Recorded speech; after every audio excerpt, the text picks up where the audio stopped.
হবিগঞ্জে আসার পর আমার কখনোই এদের বিয়ে খাওয়া হয়নি। আজকে চলে গিয়েছিলাম একটা বিয়ের দাওয়াতে, তাও আবার চা বাগানের ভিতরে চা বাগানের বিয়ের দাওয়াত খেতে। হ্যালো গাইজ, আসসালামু আলাইকুম, welcome to my new video. পাহাড় দেখতে দেখতে পাহাড় এতটাই ভালো লেগে গেছে যে পাহাড় ছাড়া এখন আমি চলতেই পারি না। তাই ঘুরে ফিরে চলে আসছি এই পাহাড়ের কাছেই। যেতে যেতে দেখলাম এত সুন্দর একটা বাড়ি, তাই একটু ক্লিপ নিয়ে নিলাম।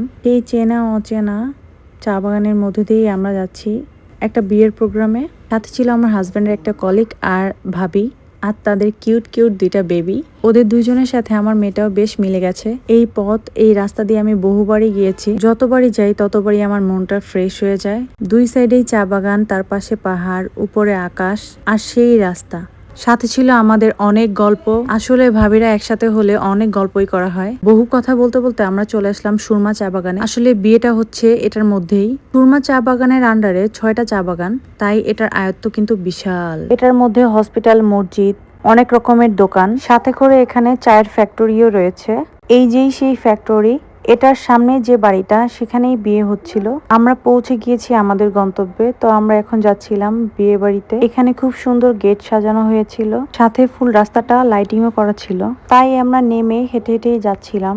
এখানে ফুল দিয়ে ছোট সুন্দর একটা গেটও করা হয়েছিল। এরপর আমরা ঢুকে গেলাম ভিতরে। গিয়ে দেখলাম অনেক মানুষ খাওয়া দাওয়া করছিল, কিন্তু এদের বর বউ কেউ এখনো আসেনি, তাই আমরা রুমে গিয়ে ওয়েট করছিলাম। এরপর আবার বসে গেলাম খেতে। আজকের আয়োজনে ছিল হাসি, টিকিয়া, রোস্ট, পোলাও, গরুর মাংস, সাথে কিন্তু দইও তারা সার্ভ করেছিল। সবগুলো খাবারই ছিল অসাধারণ। খাওয়া দাওয়া শেষ করে আমরা যখন বের হবো তখন দেখলাম বর চলে আসছে। বরের জন্য ওরা এখানে গেট ধরেছিল। তার সামনেই রাখা ছিল শরবত আর মিষ্টি। ভিতরে গিয়ে কিন্তু আমরা বউকে দেখে এসেছি, সেই ক্লিপটা আমার নেওয়া হয়নি। এক এক অঞ্চলে বিয়ের নিয়ম কিন্তু এক এক রকম।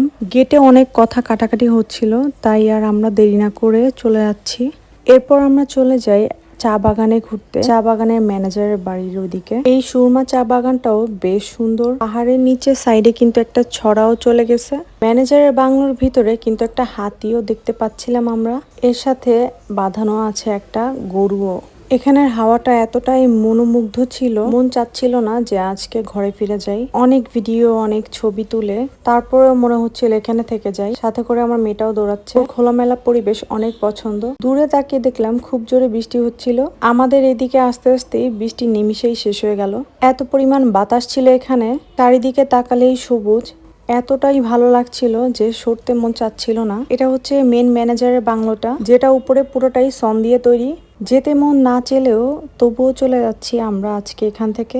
আবারও সেই চা বাগান দেখতে দেখতে চলে যাচ্ছি আঁকা বাঁকা পথে, পাহাড়ের উপর দিয়ে ঢালুতে, ঢালু থেকে উপরে, উঁচু নিচু সেই রাস্তা দিয়েই বারবার যেতে হয়, যেহেতু পাহাড়ি রাস্তাগুলো এরকমই হয়ে থাকে। এখানে খুব সামনেই একটা সুন্দর মসজিদ ছিল। মাশাআল্লাহ, মসজিদটা দেখতে অসম্ভব সুন্দর ছিল। তো আমি আর দেরি না করে একটা ছোট ক্লিপ নিয়ে নিলাম। আসলে এই সুন্দর সুন্দর ছোট ছোট ক্লিপগুলো নিতে সাহায্য করেছে আমার হাজবেন্ডের কলিগ, ওই ভাইয়াটা।